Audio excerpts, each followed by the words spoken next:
Chekutanga, vana veZimbabwe, ruzhinji rweZimbabwe, takashaiwa ruzivo rwakakwana. Saka nekuda kwokushaiwa ruzivo rwakakwana, shoko raMwari rinoti vanhu vanoparadzwa. Takatengeserwa narrative, kunyangwe yakanga iri yechokwadi, yokuti utongi hwevachena hwakanga hwakaipa. Vachena vaidzvanyirira vanhu vatema, ichokwadi ichocho. Vachena vaiba muZimbabwe nemunyika dzose dzemuAfrica, vachiendesa upfumi ihwohwo kunyika dzavo. Chaiva chokwadi, chisina hacho evidence yataiva nayo isi ruzhinji rweZimbabwe. Uye nanhasi hatina evidence iyoyo. Evidence yatinayo iri mumashoko atinoudzwa, atakaudzwa, uye vakatiudza mashoko iwayo havana kutiudza vakabata evidence inobatika, inoonekwa. Vakangotipa verbal evidence yekuti varungu vaiba. Izvozvo tikati ndizvozvo, tatengeserwa that narrative, takatsigira kana kuti kusapota agenda yakanga ine varume nevakadzi vakafunga kurwa kubvisa utongi hwavachena. Nokuti pavakazvifunga, vakazvifunga vari vega, vakatoronga zvinhu zvavo vari vega, vasina kuzivisa ruzhinji rwenyika rweZimbabwe. Vakazouya vozivisa ruzhinji rweZimbabwe, vatotanga movement yekurwisa utongi hwevachena. Ruzhinji rweZimbabwe rukagamushira nemwoyo wose kuti rutsigire basa rakanga ratangwa, rairatidza kuti ibasa rakanaka, it was a noble cause. Saka ruzhinji rweZimbabwe rwakatsigira agenda iyoyo. Asi kutsigira kwarwaita, rwaitsigira rwuri murima, rwusingazive chaizvo chaizvo zvakanga zviri paground. Chataingoudzwa ndechekuti avo vakaipa, avo vakaipa, avo vakaipa, avo vakaipa. Tichinzi vakaipa pakuti munda wako wauinawo mudiki diki, asi unomanikidzwa kuti chera madhunduru munda iwoyo. Mukadzi wako wakaroora wega, asi unomanikidzwa kunzi ita muchato. Tumombe twako tushoma shoma, asi unomanikidzwa kunzi tera mutero. Tikatoudzwa kuti mombe ndedzako, asi vanokumanikidza kuti enda unodhibhisa mombe kudhibhi. Izvozvo tikazviona fanika zvinhu zvakaipa kwazvo kwatiri, zvekuti munda unoda kuiswa madhunduru. Nyambirwa aiwa, hazvina kuipa. Zvakanakira kuti ivhu remumunda rirege kukurwa nemvura kana yonaya. Munda wosara usina ivhu rinokupa chikafu. Asi pataizviudzwa, taizviona fanika udzvanyiriri hwekuti cheresa madhunduru. Taiona fanika udzvanyiriri hwekuti mombe dziende kudhibhi. Nyambirwa zviri kuitwa kuti mombe dzako idzodzo dzirege kubatwa nechirwere chinouya nekuda kwemagupa kana kuti zvikwekwe. Taiona fanika udzvanyiriri. Ndokubva tasapota agenda yakanga ine varume nevakadzi ivavo kusvikira hondo yapera.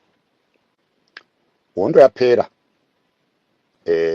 nyika ichiuya, takabvisa flag yeUnion Jack, tikaisa flag yeZimbabwe, tikafara, tikapembera, tikapururudza, ngoma dzikarira, hosho dzikarira, mupururu ikarira, miridzo ikarira, tichifara, tikati nyika yauya. Zviro kwazvo yakanga yauyawo. Ati chatisina kuziva manje ndechekuti vanhu ava vauya vachiti tauya nenyika ava, hatina kuvatarisisa. Takavatarisa tikaona vari vanhu vatema, ndokubva taona sokuti vakafanana nesu, vane chinangwa chimwe chete nesu, vanonzwa kurwadziwa kwedu, vanochema nhamu dzedu.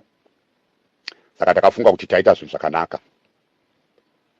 Tapinda papawa, varume vachipanana zvigaro zvekutonga nekutungamirira mainstitutions akasiyana siyana.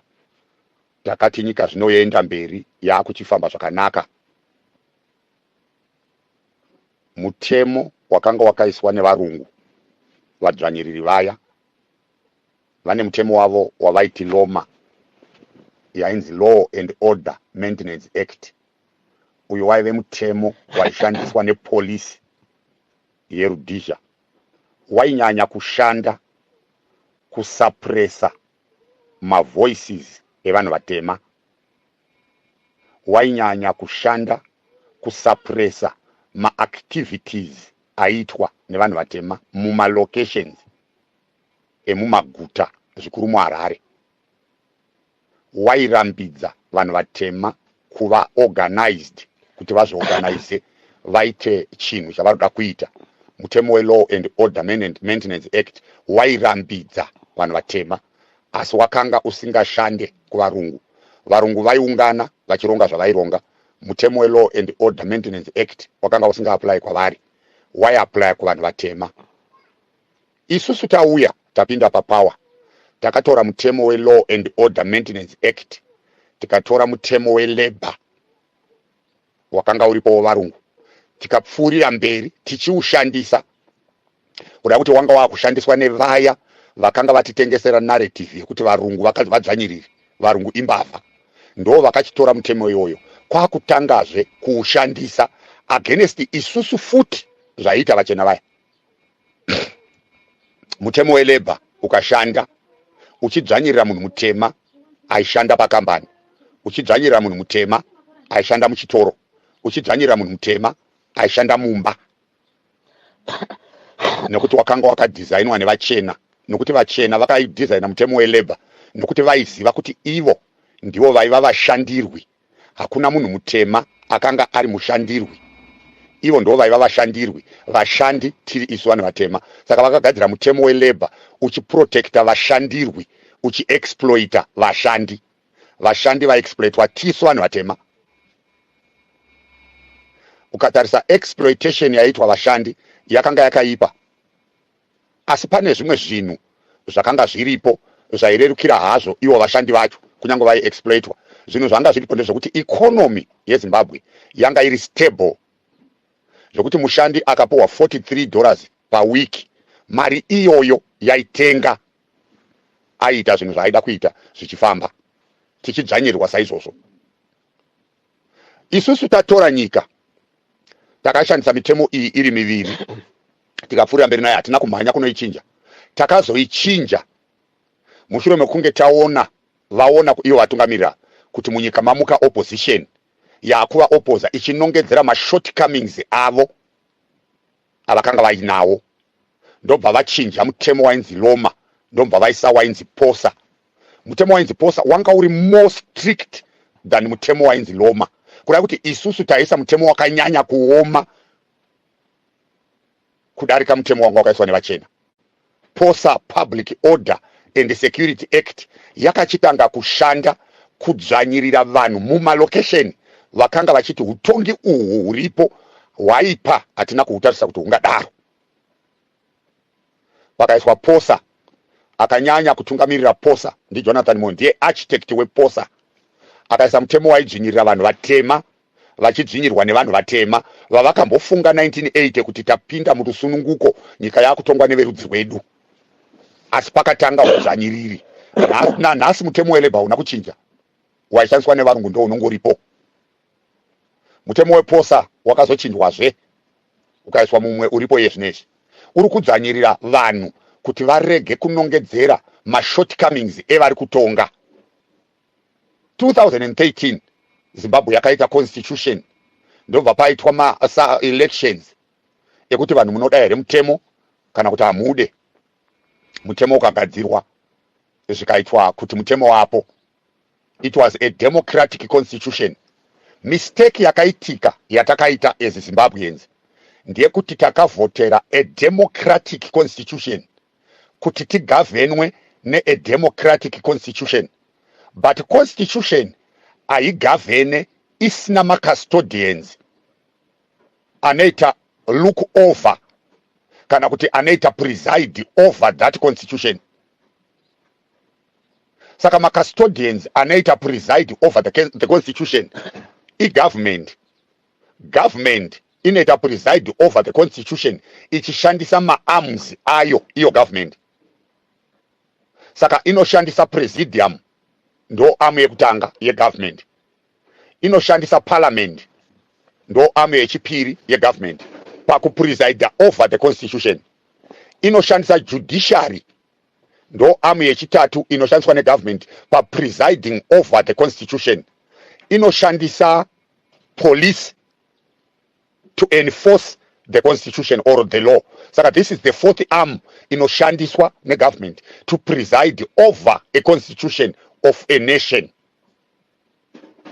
Saka constitution yedu taita, it was a democratic constitution, but unfortunately vaita preside over the constitution, vaita uphold the constitution from the president aivoterwa opa an oath yekuti I will uphold the constitution, was not a democratic president.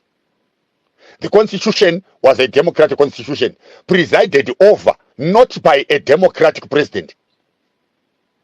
The government was dictatorship. Ndo yatakapa responsibility yekuti ite preside over a democratic constitution.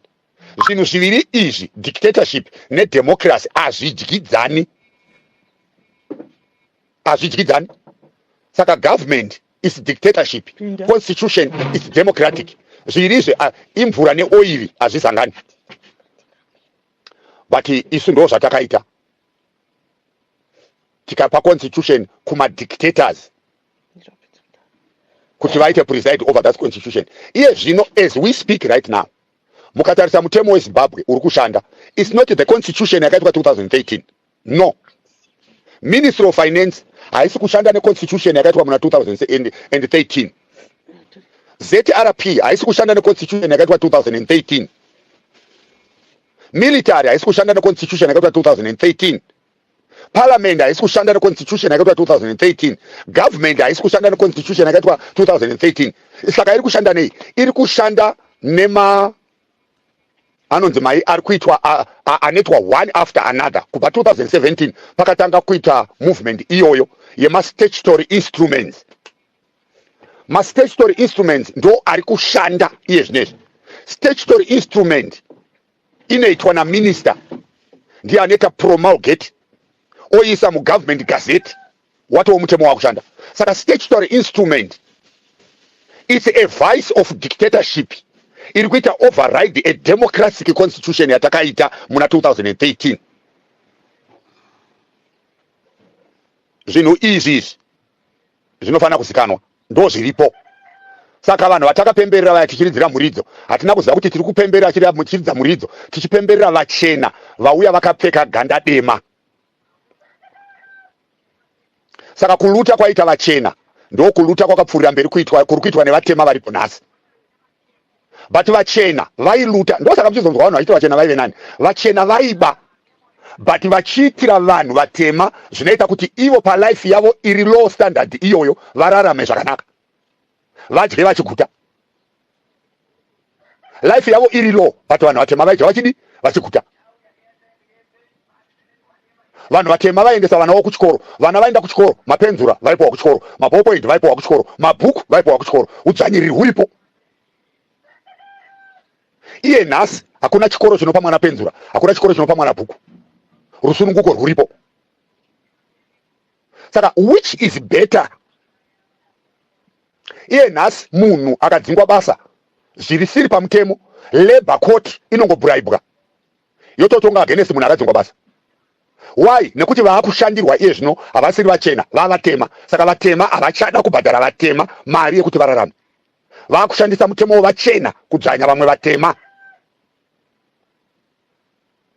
Saka mashoko ekuti varungu vaiva nani anodzoka oshanda otoonekwa kuti zveshuwa zviri nani. Vanga vakaipa vachena, asi pane zvavakanga vachiita zvaiva nani. Nguva yevachena you could go to Harare hospital uchinorapwa. Yainzi Fleming hospital kai, wainorapwa mishonga ichiwanikwa irimo, udzvanyiri huripo. Nguva yevachena waenda kliniki uchiona mishonga iriko, uchirapwa udzvanyiri huriko.